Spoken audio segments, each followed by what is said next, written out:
ছোটবেলা থেকে আমার স্বপ্ন ছিল অস্কারের। আমি ছোট ছিলাম যখন তখন থেকেই ভাবতাম অস্কার পাবো। স্বপ্নটা এক সময় দেখতে দেখতে স্বপ্নের দোষ হয়ে গিয়েছিল আমার, কিন্তু আজকে আমি অস্কার পেয়েছি। কিন্তু আমি এখানেই থেমে থাকতে চাই না। এখন আমার আসলে স্বপ্নটা অনেক বড় হয়ে গিয়েছে এবং আমি চাই সেই স্বপ্নটা যাতে সত্যি হোক।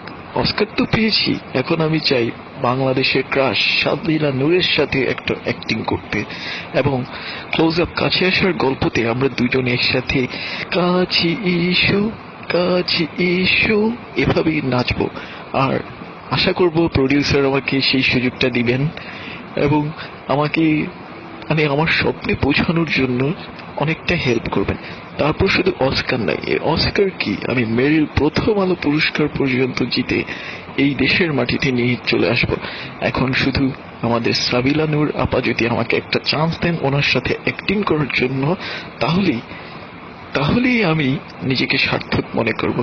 সো আমার খুব রিকোয়েস্ট থাকবে আপার কাছে, আপা আপনি আমাকে একটা সুযোগ দিন, দেখুন আমি কেমন অভিনয় করতে পারি। আপনার সাথে আমাকে ক্লোজ আপ কাছে আসার গল্পতে অভিনয় করার সুযোগ দিন, তাহলে এই অস্কার কেন, আমি আর বড় বড় পুরস্কার জিতে আপনাকে দেখিয়ে দেব।